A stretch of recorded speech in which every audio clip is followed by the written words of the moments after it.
Hello everyone and welcome to Award Circuit. I'm Clayton Davis. And I'm Jenelle Riley. And we're here to break down the contenders for supporting actress. Jenelle, this is the category that loves to double dip. A third of nominees in history have featured two nominees from the same movie. Kicking it off, I think you have a good one. Yes, as I think everyone knows, I love the movie King Richard, starring Will Smith as Richard Williams, the father of tennis phenomenons Venus and Serena Williams. I think it's pretty safe to say that Aunjanue Ellis. They do their homework. Tundi's first in her class. Lynn and Isha are too. Her first Academy Award nomination for playing Orsine, the mother of Venus and Serena. But I also would keep an eye on Saniyya Sidney, who plays Venus Williams. She is a powerhouse, and she has some of the most touching scenes in the movie. Both these women hold their own against Will Smith. They're part of an amazing ensemble. They never get lost in the shuffle. I would keep my eye out for both of them. Listen, Saniyya Sidney is the future of black girl magic in Hollywood. She does amazing, beautiful work. She also never played tennis, and one of the best facts about it is that she learned tennis and she's left-handed. Oh my God. So she had to learn, like, this is someone that we all need to keep an eye on, but I do agree with you, Aunjanue Ellis does seem like the most likely contender to pop out of that. She's fantastic. I think she may come along for the ride. It's gonna be a good ride, but another double dip will be the ladies from Belfast. Yes. In particular, Katrina Balfe. You're running around here like the man in the big picture. Not paying your taxes and spending all our money on horses. The fans of social media know her from Outlander, which is on Stars. She is incredible here playing Ma, who is the mother of the young Jude Hill, which is a younger version of Kenneth Branagh. She will be there along with Judi Dench, who will make history, or could make history, as the oldest nominee ever in supporting actress, because she'll be 87 by the time nominations are announced. And Judi Dench, former winner, Shakespeare in Love, she only needed 8 minutes to win an Oscar. We actually have like a double, triple, quadruple dip when it comes to Adam McKay's Don't Look Up. Here there's Something you don't like the looks of? We discovered a very large comet. Oh, good for you. So many great supporting roles in this.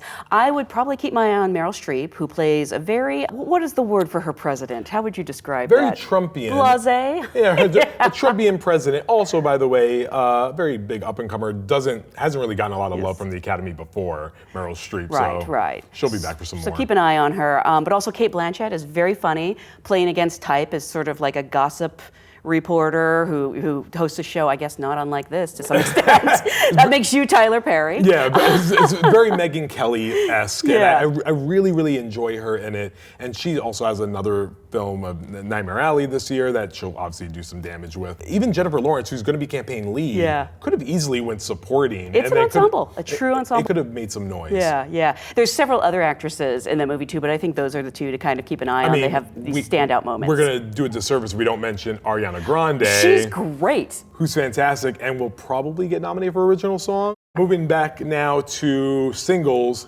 Kirsten Dunst. Love her. Or what kind of man would I be if I did not help my mother?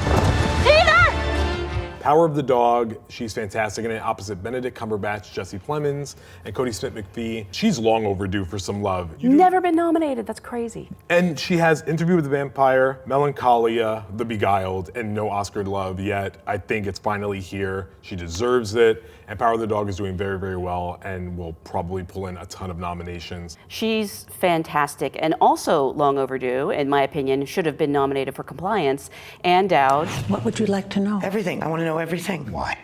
Why do I want to know about your son? Martha Plimpton is also a supporting role in Mass, also very good. It feels like Anne has sort of taken the spotlight on that one. She's been working the circuit. She's beloved, obviously. Weirdly, I want to say for The Handmaid's Tale, which is a little weird because her character is not someone you want to hug. For sure. But everyone just loves Ann Dowd. She plays the mother of a school shooter. You know, this film is a micro indie shot in just a few days. Yep. The entire ensemble is fantastic, and Anne is just absolutely heartbreaking. Absolutely, and I think she could make some noise there. It is a very small distributor. Bleecker Street has done some wonderful things before, and I think it can happen again. Going back now to two more names, right? Might as well just keep double dipping here. We have Jessie Buckley from The Lost Daughter alongside Dakota Johnson.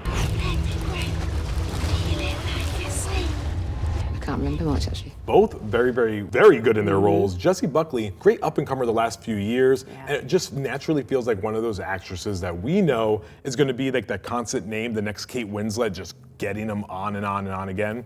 And I think it might happen this year, especially if Olivia Colman is coming in for lead. It might be a package deal. But Dakota Johnson, best work she's done yet as an actress. Very surprising how good she is. And she's been working the circuit. I also wouldn't discount that they come in together. From first-time nominees, we have a previous Academy Award winner, Marlee Matlin in CODA. I love this film. What are you doing next year? Working with my family. She is so lovely. The whole ensemble in this movie playing this family, which is entirely deaf except for the daughter played by Amelia Jones. They all work so well together. It's just a family that you come to love, and her chemistry with Troy Kotsur, who plays her husband. I mean, how often do you get to see people who've been married for like 20 years who can't keep their hands off each other on screen? It's hilarious to watch. They have a really good dynamic with one another. And Marlee Matlin, who currently has the record as the youngest Best Actress winner in history for Children of a Lesser God. If she gets nominated, she'd be among the women that would have the longest gaps between first nomination and next nomination. I don't know that for a fact, but I think she'd be pretty close to the top. But now we look to another black and white film, Passing. Pardon me, I don't mean to stare, but I think I know you. Featuring the beautiful and wonderful Ruth Negga, who surprised a lot of people when she got nominated for Loving a few years ago opposite Joel Edgerton. She is fantastic in this, and I love both her and Tessa Thompson, incredibly strong in their roles, and I really want the both of them to be nominated. But Ruth Negga does something that's just like that scenery, chewy thing that Oscar loves. She is super talented, and another debut director, Rebecca Hall, who knew she had it in her, makes a wonderful movie out of the process. Ruth Negga is always just sublime. I could just, stare at her for hours on screen, not in a creepy way. I just think she's incredibly talented. Yep. And then we still have some other contenders coming down the pike. We have Ariana DeBose for West Side Story. Ariana DeBose, that's the role that won Rita Moreno at Oscar 60 years ago. But Rita Moreno, who can make history if she's nominated at the age of 90, should be the oldest competitive acting nominee in history. It would be quite an achievement. And we also have Nina Arianda from Being the Ricardos. Oh, I love Nina Arianda. She's so wonderful in Being the Ricardos. She's working opposite 3 Oscar winners, and she more than holds her own. For me, that's the best. She's the best part of the movie. I could watch a whole movie about her. Supporting actress, by the way, just key this out to end on, also the deepest category this year, the most competitive. There are gonna be some sad faces on that morning, as you see. Mine included, I'm sure. Yeah, so we just have to stay tuned and see how the race evolves, but make sure you stick with us for all the changes and all the predictions that come along the way. This is Supporting Actress. Make sure you stay tuned for our next videos regarding all the other categories. Again, I'm Clayton Davis. I'm Jenelle Riley. Thanks for watching Award Circuit. We'll see you next time.